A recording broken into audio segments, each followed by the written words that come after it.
Salam kerahiman. Hari ini kita akan baca dari 1415. Permintaan dari perawan Maria yang diberkati. Ini dikatakan oleh Bunda Maria kepada Suster Faustina. Di Alkitab nggak banyak kata-kata Bunda Maria, tapi di dalam devosi kepada kerahiman ilahi, khususnya di dalam buku diary-nya Suster Faustina, ada banyak kata-kata yang dikatakan oleh Bunda Maria kepada Suster Faustina. Salah satunya di 1415. Dikatakan oleh Bunda Maria, "Aku ingin putriku yang sangat kukasihi, agar engkau mengamalkan 3 keutamaan yang kuanggap paling berharga dan paling menyenangkan Allah."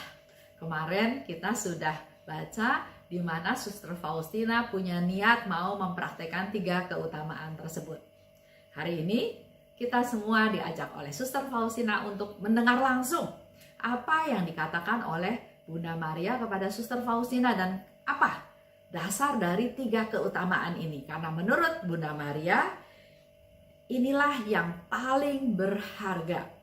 3 keutamaan tersebut yang paling berharga dan paling menyenangkan Allah. Kerendahan hati, kemurnian, dan kasih akan Allah. 3 hal ini hak yang paling berharga dan paling menyenangkan Allah.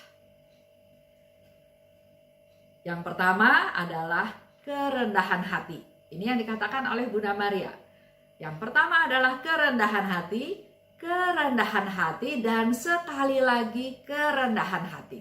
Jadi Bunda Maria pun begitu pentingnya tentang kerendahan hati sampai dia mengatakan 3 kali kepada Suster Faustina. Keutamaan yang pertama adalah kerendahan hati, dan sekali lagi kerendahan hati. Keutamaan yang kedua adalah kemurnian. Dan keutamaan yang ketiga adalah kasih akan Allah. Itu yang dipesan oleh Bunda Maria kepada Suster Faustina. Sebagai putriku, Bunda Maria berkata kepada Suster Faustina, begitu pula kata-kata ini berlaku untuk kita semua. Kita juga sering berkata kepada Bunda Maria, "Bunda Maria, ibuku, ibu yang diberikan oleh Yesus kepada kita semua pada waktu Yesus ada di atas salib." Dan kata-kata Bunda Maria, "Putriku yang sangat kukasihi." Putriku, engkau harus memancarkan ketiga keutamaan ini secara istimewa. Jadi harus kelihatan rendah hati, kelihatan punya hati yang murni, dan kelihatan nyata bahwa kita punya kasih kepada Allah. Kalau mau lihat contoh Bunda Maria ya, Bunda Maria katakan, "Aku ini hamba Tuhan." Bukti dari kerendahan hati. Dia dipilih, dia didatangi oleh malaikat, dikatakan bahwa kamu akan melahirkan seorang putra, yaitu juru selamat. Apa reaksinya Bunda Maria? "Aku ini hamba Tuhan." Bukti dari kerendahan hati ya. Padahal dia dipilih sebagai satu-satunya perempuan yang untuk melahirkan juru selamat, melahirkan Tuhan. "Aku ini hamba Tuhan." Itu bukti kerendahan hati. Dan dikatakan lebih lanjut, "Terjadilah padaku menurut kehendakmu."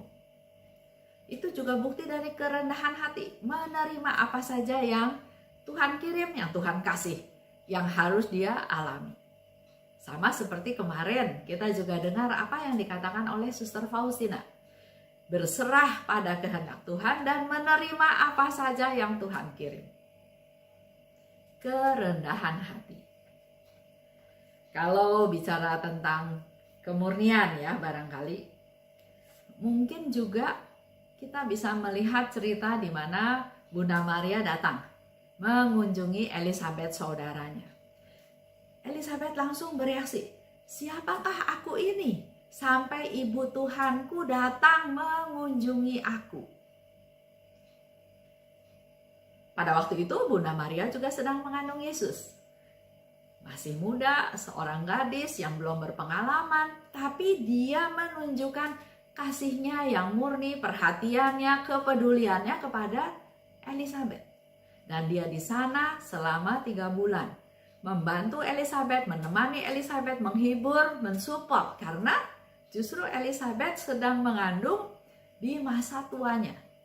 Seperti kita tahu ya, pasti mengalami banyak masalah juga kalau mengalami kehamilan di usia yang sudah lanjut. Tapi sebaliknya Bunda Maria juga bukan sedang enak-enak, dia juga sedang di awal-awal masa kehamilan. Dia juga tidak pengalaman, dia seorang gadis, tapi bukan fokus kepada keadaannya, tapi dia pergi mengunjungi Elizabeth saudaranya. Seperti tadi saya bilang, mensupport, menemani, menolong, membantu. Banyak hal yang dilakukan oleh Bunda Maria selama 3 bulan di sana. Kalau mengasihi Allah sudah jelas. Contoh Bunda Maria betapa dia mengasihi Tuhan. Dia nggak bilang, Tuhan, memang dia katakan saya belum bersuami. Tapi dia nggak bilang, jangan Tuhan. Bagaimana nanti pandangan orang kalau saya belum bersuami, nanti saya sudah punya anak. Saya bisa mati dirajam, saya malu, dan seterusnya. Tapi karena dia mengasihi Allah, dia menerima apa saja yang Allah rencanakan dalam hidupnya. Terjadilah padaku menurut perkataanmu. Aku ini hamba Tuhan. Kerendahan hati, berserah pada Tuhan, mau menerima rencana Tuhan dan mau dipakai oleh Tuhan. Kasih akan Allah. Kalau kita lihat lagi kehidupan dari Bunda Maria, dia dipilih sebagai Bunda Allah yang melahirkan juru selamat. Bukan sehebat-hebatnya sebagai seorang Bunda Allah. Tapi Bunda Maria juga mengatakan bahwa aku memang punya predikat Bunda Allah. Tapi aku pun mengalami banyak penderitaan.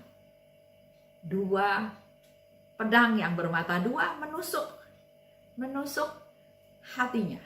Seperti nubuat Nabi. Pada waktu dia pergi, tiba-tiba Yesus hilang, ketinggalan. Itu juga satu pengalaman yang dialami oleh seorang ibu. Waduh, anaknya di mana? Bagaimana dengan anak itu? Berhari-hari nggak ketemu. Baru lahir aja, Yesus baru lahir. Bunda Maria dan Yusuf sudah disuruh pergi ke Mesir. Disuruh mengungsi ke daerah yang mungkin tidak kebayang bagaimana kehidupan di sana. Juga dia melahirkan juru selamat. Tapi bahkan gak ada penginapan yang bisa menerima dia. Dia melahirkan di kandang. Itulah yang Bunda Maria sharingkan pada kita. Dia menerima semuanya sesuai dengan kehendak Allah karena di awal dia sudah dengan tegas menunjukkan kerendahan hatinya. Aku ini hamba Tuhan, terjadilah padaku menurut kehendak-Mu.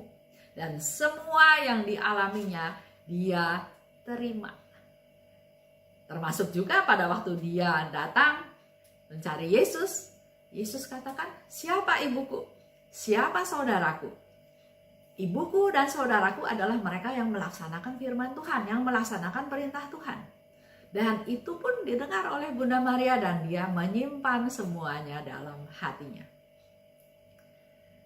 Hari ini Bunda Maria mengajar kita semua kalau mau menyenangkan Allah dan paling menyenangkan Allah 3 hal tadi. Kerendahan hati, kemurnian, dan kasih akan Allah. Mari Bapak Ibu kita belajar praktekkan 3 hal tersebut. Bukan hanya melaksanakan, tapi Bunda Maria minta supaya 3 keutamaan ini nyata secara istimewa dalam hidup kita sehari-hari. Kita berdoa pada Bunda Maria, minta Bunda Maria berdoa syafaat untuk kita supaya kita mampu untuk bisa step by step melaksanakan 3 keutamaan tersebut. Terima kasih. Salam kerahiman.